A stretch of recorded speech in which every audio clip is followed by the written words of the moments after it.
As the United Nations Security Council's counter-terrorism meet moves on to day 2 in Delhi today, India's permanent representative to United Nations, while addressing the meeting, spoke on how new technology has been increasingly used by terrorists.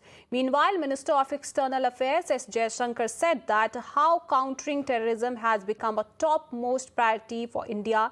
He said the counter-terror sanctioned regime of United Nations has been effective to put countries on notice that turn terrorism into a state-funded enterprise.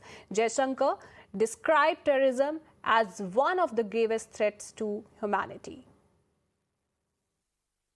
Terrorism remains one of the gravest threats to humanity. The UN Security Council, in the past 2 decades, has evolved an important architecture built primarily around the counter-terrorism sanctions regime to combat this menace.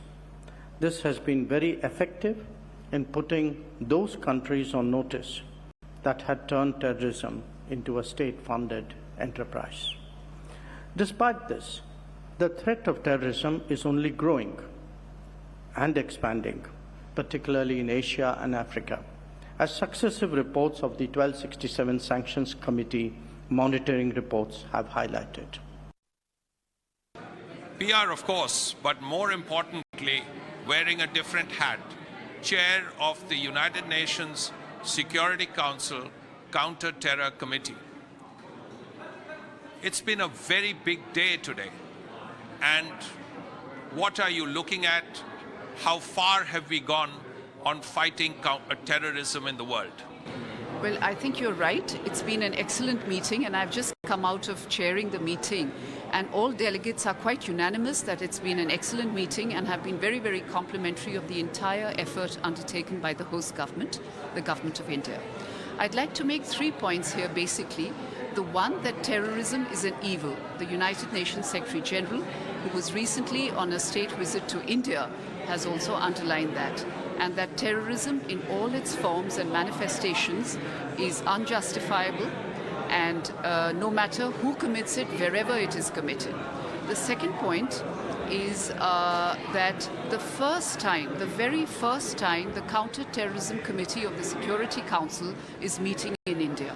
I think that needs to be emphasized, and also that this is the very first time in 7 years that the committee is meeting outside New York. So I think altogether this is a very powerful statement in terms of the committee recognizing the leadership role played by the Government of India in highlighting this menace, which we all agree is a global scourge, and the leading role that India has played ever since she got onto the Council this 8th time in highlighting counter-terrorism as one of her priorities. Sanjay Verma's Secretary, External Affairs Ministry. This is a big moment for India.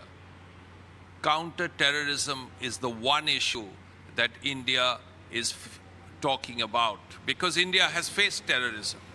And we saw the audio-visual, the video clip of 26/11, very evocative. Well, thank you, Srinjoy, for this opportunity to address your viewers. Let me put this in context. There are countries which have never faced terrorism. There are countries which face homegrown terrorism or shoot themselves on the foot. But we are a country which has faced terrorism for decades now. This is the first time the UN Security Council is ever meeting in India. It happens in our 75th year of independence. It also happens in an era where the Indian global footprint is increasing, whether it's the G20 presidency or hosting the SCO, etc. This is our expression that counterterrorism is central to India's foreign policy. Now, when you talk about terrorism, it comes down to statistics, numbers, itne mar gaye, utne mar gaye, etc. But when you have people behind those tragedies, interacting with you, or you are in the venue where the terrorism strike takes place, I think the poignancy is also bringing home the truth. It's also feeling the pain.